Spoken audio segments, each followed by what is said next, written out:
لەم دەرفەتەکەمە بەڵام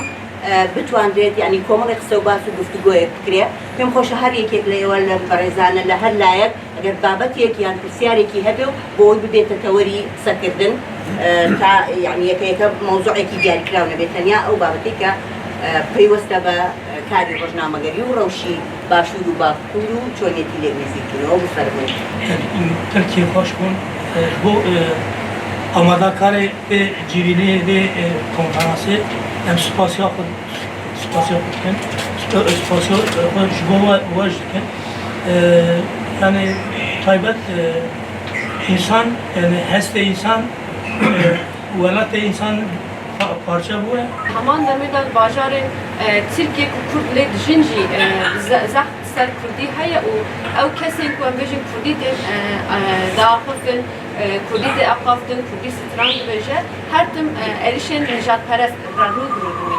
Nav ev hevdan edayı ku dersen yani zaman yok perverdehi bibinin ne ku ambejin zaman yok awaya ke derse herbijarti bigirin. لا أزارم لا يما يكشت هي خلق الرنگ باش ديزانه هم بشاره لسر زمانی کردی و یەکێتی نووسەرانی کورد و لەسەر خوێندنی کوردی و لەسەر ڕۆژنامەگەری کوردی و ئەمانە هەیە هەڵوێستی مەسەلەن یەکێتی نووسەرانی تورک چییە بەرامبەر بەو مەسەڵە هەڵوێستی سەندیکای ڕۆژنامە نووسانی تورک چییە بەرامبەر بەو مەسەڵە ئایا ئێستاش وەکو جاران وەکو سەردەمی مستەفا کەمال هەموو ئەوانە حتا چەپەکانیش ئەوەی من بزانم تەنانەت چەپەکانیش کاتی خۆی پشتیوانیان لە سیاسەتی مستەفا کەمال دەکرد بە حساب خۆیان ناو نابوو چەپ بەڵام پشتیوانیان لە سیاسەتی مستەفا کەمال دەکرد لێ بدەهان نویسکارên Kurd ڕۆژنامەگەرên Kurd tên girtin tên qetil kirin gelek xebatê wan tên desteserkirin dengê xwe dernaxin yani di wir da nakokiyek mezin heye durûtiyek heye em wisa bêjin ew hinek sendîkayên rojnamegeran jî hene ji ber ku piraniya wa Kurdin ji xwe muhalîfin ew jî dengê xwe derxînin. Du yasayî zor başin li nav çeş nîne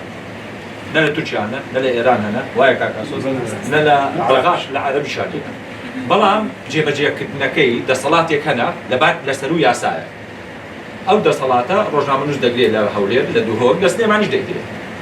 بەڵام ئێمە لەناو سەر ئاسی ڕۆژنامەنووسی هەماهەنگیمان هەیە خەبات دەکەین بۆ بە ئازادکردنیان یعنی جیراوەکانی بادینان ئەو هەموو چالاکی لێرە کراوە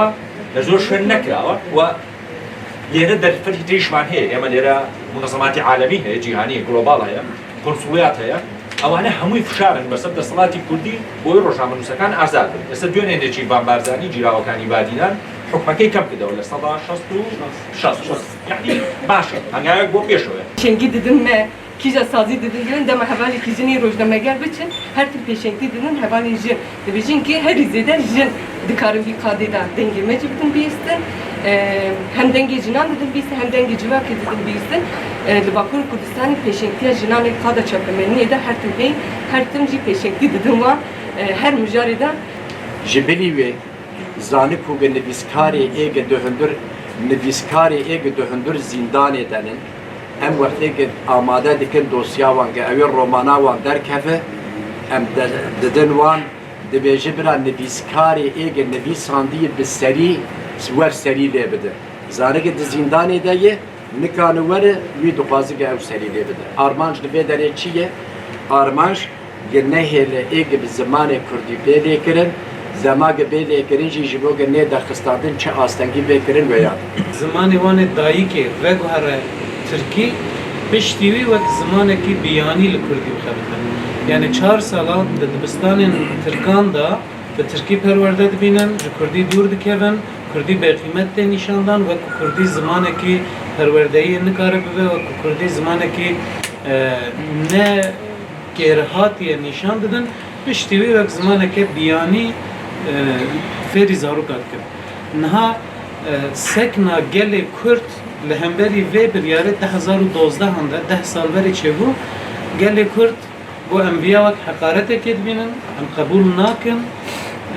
ئەم پەروەردەهیە بە کوردی دخوازن دەنگی خۆش جار دەرکە یعنی هەم di nava nivîskarê Tirk de kêm ve jî بنابا ام بيجن يكيتيا طبيبين ترك ده هلوستك جدي هي بيجي شر بنابا يكيتيا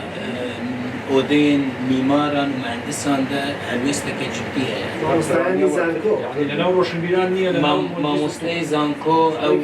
بارش ئەکادەمیسیەنی دەرکەتون پێش بەرگی گەلک قسمێک جوان هەلبەتە کوردن